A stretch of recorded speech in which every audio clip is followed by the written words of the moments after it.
you connect with someone, then they're likely to have a human reaction. And empathy is one of the core things on which humanity is built. You tell the things that somebody else may not be able to say, telling the truth the way it is. As we lose trust in politics and politicians and justice, telling stories of the truth is very powerful. And we've seen this in spades on social media, right? A shutting down, distance, an empathy gap. It's one of the reasons we feel social media pushing us closer together, yet pulling us further apart. We're in a stage where technology has been turned against the people. The only icons we have on our phone are either thumbs up, thumbs down, and a heart. There is no umbrella for understanding, and most of the comments are hatred. One of the downsides of being on Facebook and YouTube with your messages and stuff is that there are people who offer all sorts of helpful comments. You know, they point out what a Neanderthal you are and what cage you should be put in for your lunacy. And they say it in some really eloquent and direct ways. And the sad thing about it is that you can't, because it's almost always anonymous, you can't go to the person and say, hey, I'm sorry, what did I do that offended you? Why are you calling me all these names? You can't do that. And that's tragic in a way but I think about that person as just nursing that hostility, to be that angry, to ventilate that so powerfully. And I mean, sometimes it's kind of easy to get over it because it's so ludicrous when people tell me that they can tell by my hand gestures that I'm sending secret signals that the Masons are reading.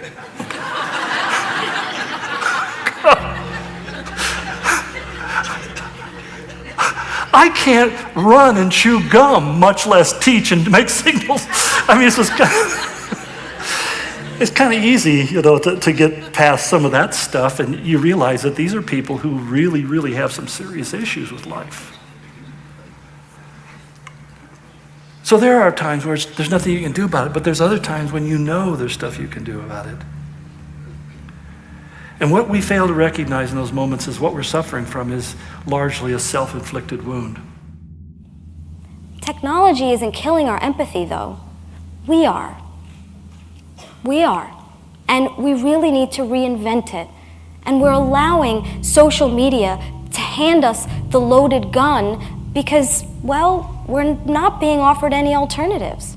Well, the search for a missing YouTube star ends with the confirmed discovery of his body found in the water off Lower Manhattan nearly a week after he threatened self-harm. It's happening too often, and it's reached the record high. So this is for public awareness that needed to know.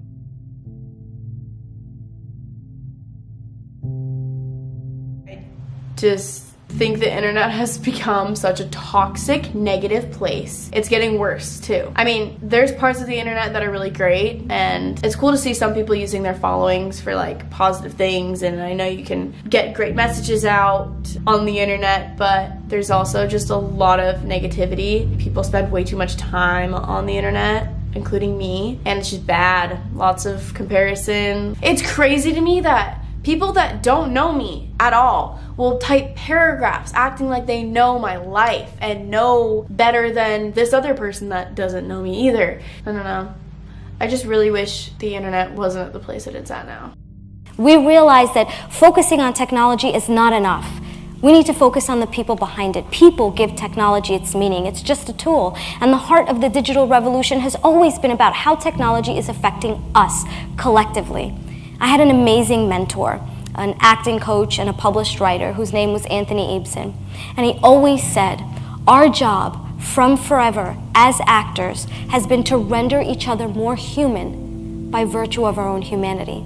That's not just true of actors, it's true of everyone. We all need to render each other more human by virtue of our own humanity. He was best known for playing and reviewing Nintendo games. He had thousands of followers since joining the online platform in 2012. In fact, at one point, he had 800,000. In his last video, posted before he disappeared, he expressed suicidal thoughts and apologized to fans. The NYPD says his body was pulled yesterday from the East River off of Pier 16 in Lower Manhattan.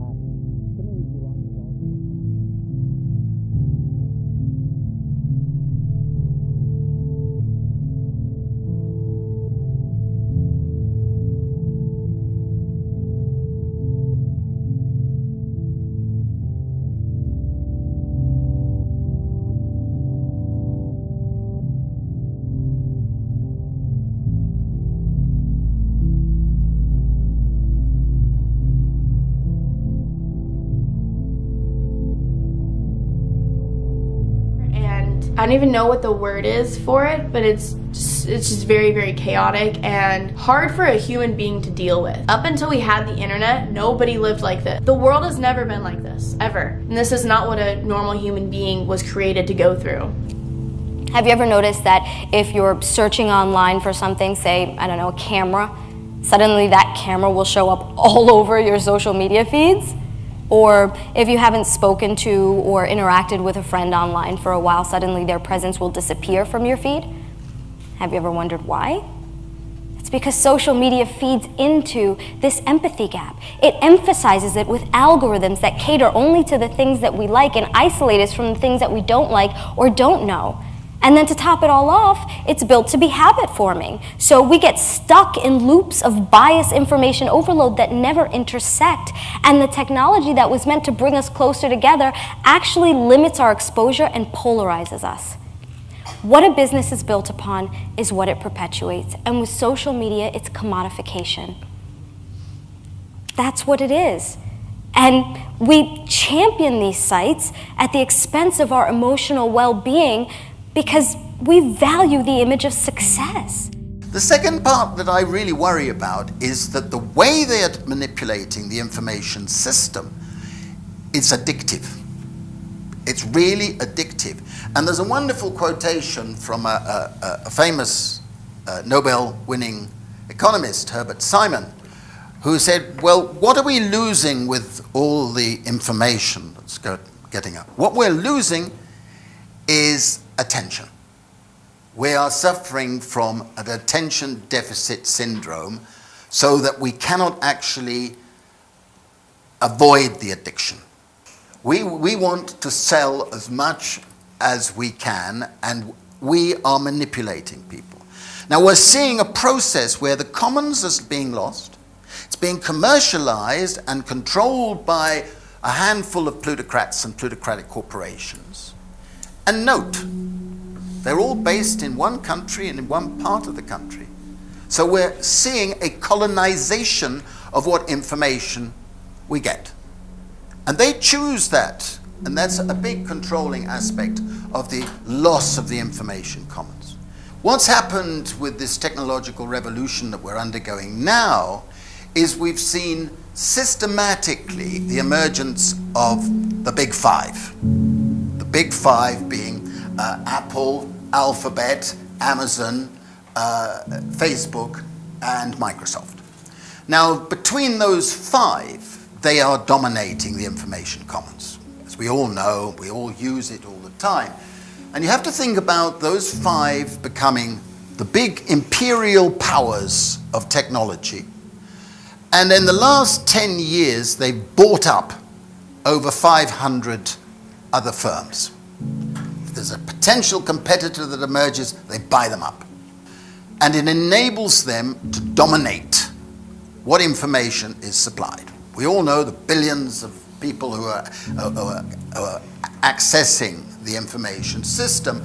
But of course, these big five are determining what we get, how we get it, and don't forget what we don't get. And they're doing it in a way that is imperial in ambition. In the book, I quote Mark Zuckerberg. And Mark Zuckerberg has injudiciously said, well, Facebook is more like a government than a firm. Well, we have words for that in reacting to that. But of course, they're correct because they're determining what information goes, how it goes, and then, of course, what they do with the data, our data. Now, our data are part of the commons. What you supply information, what I supply information, we are supplying information for free. They are turning the data that we provide into rentier income. Billions of dollars for which they are hardly taxed at all.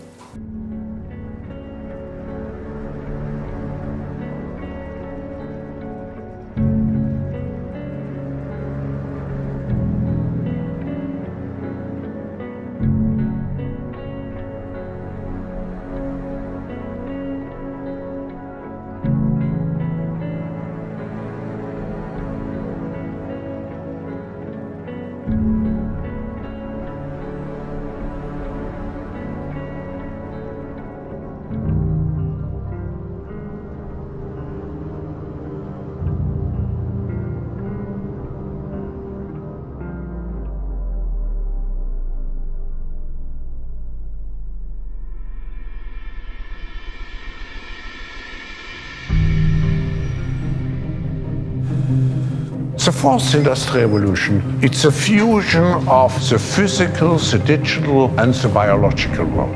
It's changing not only what we are doing, it's changing who we are. It's really the notion of digital technology pervasively impacting every walk of life in every vertical industry on all parts of the globe. Whether it's information technology and the acceleration we see in artificial intelligence, a lot is happening. Society and how we're going to live is being defined right now.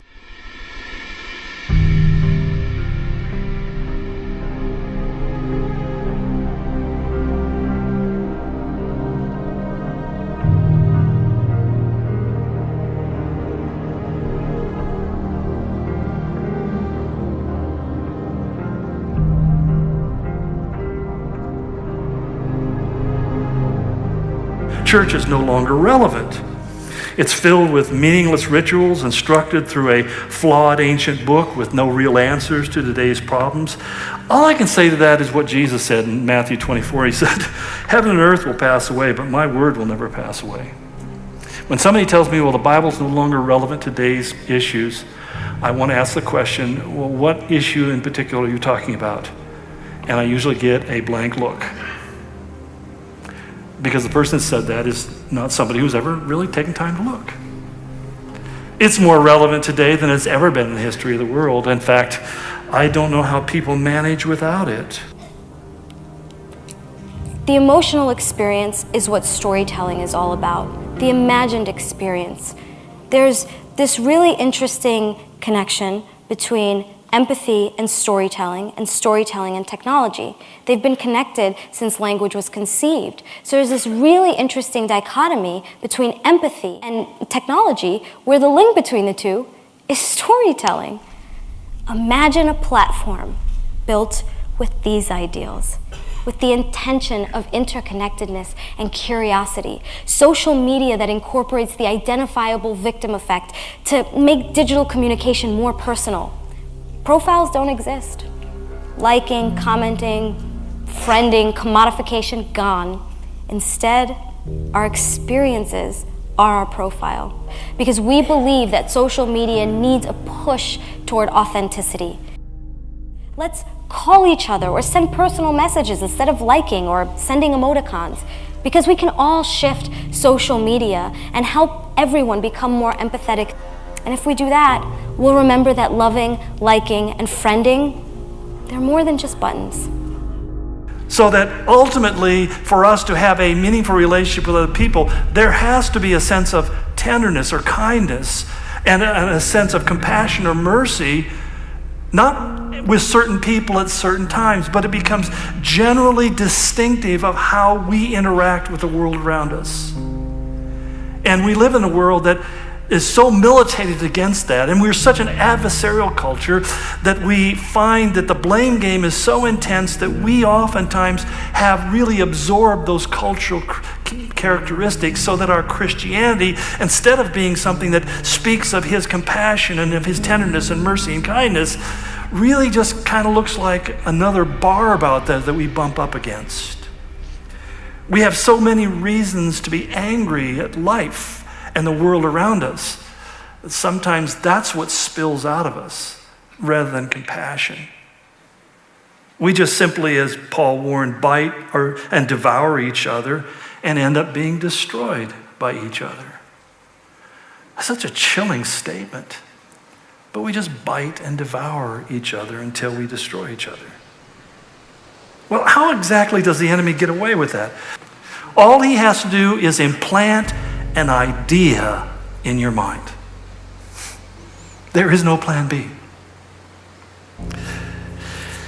It's not hard to see why koinonia is so rarely seen in the church today. It's not hard to see why. With G.K. Chesterton, in his wonderful book called What's Wrong with the World, he put it up in simple terms. He said, the Christian ideal has not been tried and found wanting. It has been found difficult and left untried. First of all, over 16 times, he just simply says, love one another. Love one another. And that, the word love there is pregnant with meaning. And I don't need to tell you that love here is that agape love, that agapao, that love of that all-consuming love. He says, I command you. 16 different times he says, and then he modifies a little bit by saying 4 more times, be devoted to one another in brotherly love. Serve one another in love. Make your love increase and overflow for each other. And then finally he says, love one another deeply from the heart. To love one another deeply. He had to throw deeply in there, didn't he? I'm good at loving people superficially. But to love somebody deeply, to really become that engaged in their life. But then he goes on 30 more times, and the list is extensive. Be at peace with each other. I get comfortable right at that point, or uncomfortable, excuse me. Honor one another above yourselves. Live in harmony with one another. Stop passing judgment on one another. Accept one another then, just as Christ accepted you. Instruct one another. Have equal concern for each other. Carry each other's burdens. Be patient, bearing with one another in love. Be kind and compassionate to one another. Forgiving each other. Speak to one another with psalms and hymns and spiritual songs. Submit to one another out of reverence for Christ.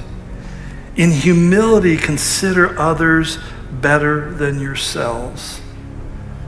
Do not lie to each other. Forgive whatever grievances you may have against one another. Teach one another.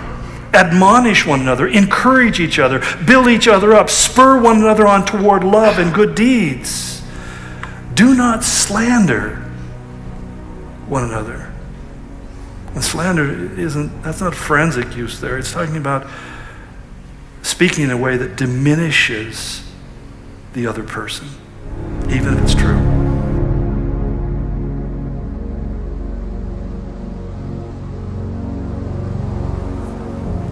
God made us for this. This is why we gather together. This is why we group together. This is why the sociologist says we are social beings. It's because we're made for relationship. The problem is that sin has made that more challenging.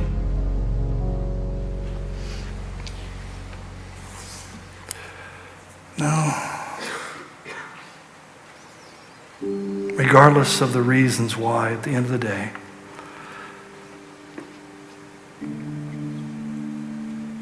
we're left with one simple instruction, and that's to love one another. To love one another. Darn it, that's hard.